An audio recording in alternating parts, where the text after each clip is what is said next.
All right, guys, we're gonna hop straight into this period of transitioning from World War II into the Cold War. The major difference between the World War II and the Cold War. World War II, you have fighting, you have loss of lives, all that stuff on the battlefield. The Cold War, just like its name says, was cold. There was actually no fighting, no battling going on per se, but it was really more of just this conflicting ideologies clashing. This ideology of communism versus capitalism or democracy. You have the United States promoting capitalism and democracy.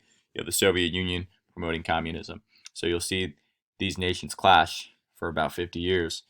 So we'll get into that. But before we get into that, I want to make sure you guys know that you guys have access to this PowerPoint on your Google Classroom. So if I'm speaking too quickly, sorry. We're going to try to get through this PowerPoint as quickly as possible. There's 37 slides. Most of the slides consist of just pictures, but we're going to try to keep this thing under 10 minutes. So if you guys want to go back, refer to this, you can. It'll be on your classroom for you. That being said, we'll get right into it. We're going to learn about the cost of World War II first. Cost of World War II. So while the Allies enjoyed their victory, remember the Allies consisted of Great Britain, the United States, and the Soviet Union. The huge cost of World War II began to emerge. Not only cost financially, but also cost of lives. 50 million approximately people had been killed. The Allies learned about the extent of the horrors of the Holocaust. War crimes trials, so those at Nuremberg in Germany, they held these Nazi leaders accountable for their wartime crimes and actions. To ensure tolerance and peace, the Western Allies set up democratic governments in Japan and Germany, hoping stuff like this would never happen again. Victims of the Holocaust. So here's a mass grave of all these bodies. You have a concentration camp at Dachau in Germany. You see these men in their striped pajamas. This is a very somber picture in my opinion. You see how skinny this man is. You could tell he's not being properly fed and he's not getting the right nutrition he needs. Mass graves again. You see ovens at the concentration camp. And then you see the barracks. Barracks where these people slept. Obviously very confined space, very tight. They had to sleep alongside each other. It definitely was not comfortable or nice. Nazi war criminals on trial at Nuremberg. So those men. You see the defendants at Nuremberg. Here's a list of their names on the side right here. You guys have access to this. You guys can read over their names. These men. The United Nations. The United Nations. So come 1945, delegates from 50 nations convened to form the United Nations.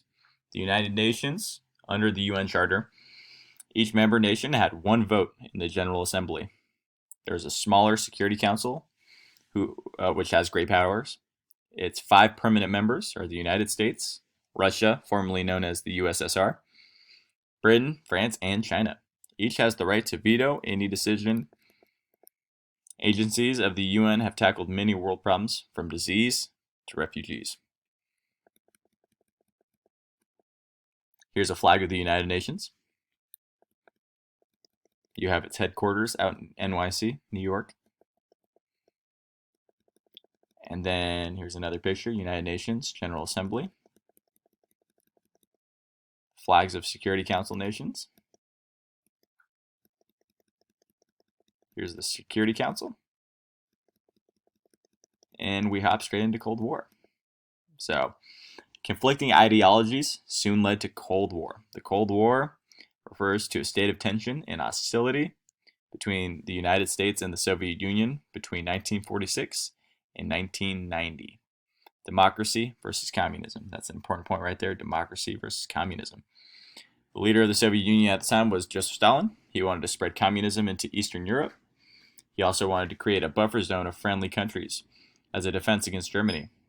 1948, pro-Soviet communist governments were in place throughout Eastern Europe. So you have an image of this, right? A little key right there, NATO nations, other U.S. allies, Warsaw Pact nations, and other USSR allies. color coordinated. You have Soviet satellite countries, 1950. You have East Germany, Soviet conquered lands, Soviet satellite countries, and the USSR, all promoting communism. The United States responded with the Truman Doctrine. Harry Truman was the United States president at the time. Stalin began to threaten Greece and Turkey. The United States outlined a policy called the Truman Doctrine. What it was a policy that the United States would resist the spread of communism throughout the world. We wanted to slow it down. We wanted to contain it. So containment of communism. The Marshall Plan. Marshall Plan to strengthen democracies in Europe and to rebuild Europe. The U.S. offered a massive aid package called the Marshall Plan. That's exactly what it did. It wanted to make sure the spread of communism wasn't being influenced in other countries. Marshall Plan money was even offered to the Soviets, but they rejected it. Here's Western Europe's recovery. You see occupation zones of Germany after World War II. Germany was broken up into 4 zones. 4 zones, 3 controlled by the Allies, 1 controlled by the USSR at the time. So you have these areas. So the United States obviously promoted democracy. France, same. Great Britain, same. And then you have USSR promoting communism. Post-war division of Berlin. You have West Berlin and East Berlin. West consisting of the US, France, and Great Britain. East Berlin consisting of Germany.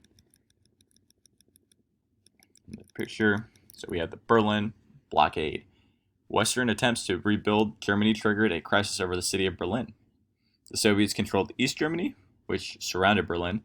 To force the Western Allies out of Berlin, the Soviets blockaded West Berlin, but a year-long airlift forced them to end the blockade. It's called the Berlin Airlift. Here are some routes. The division of Berlin, located in East Germany. Then we get into NATO and the Warsaw Pact. So tensions between the US and the USSR continued to mount. Come 1949, the United States and 9 other nations formed a new military alliance called the North Atlantic Treaty Organization, or NATO.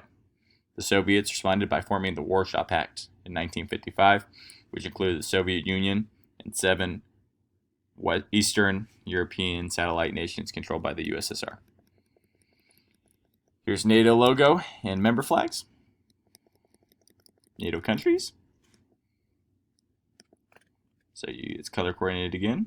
The darker blue are the NATO countries. The lighter color are invited to join. You have the Warsaw Pact countries. Russia, obviously being the biggest. USSR at the time.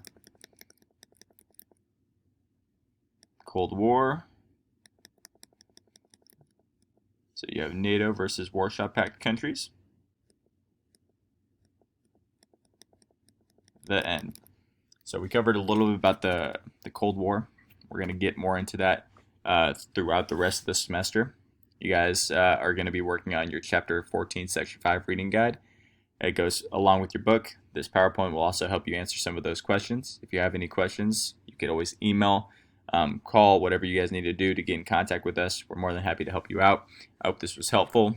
I hope I get to see each one of you guys when we talk later this week. Until then, stay safe, enjoy your free time, and I will talk to you guys soon.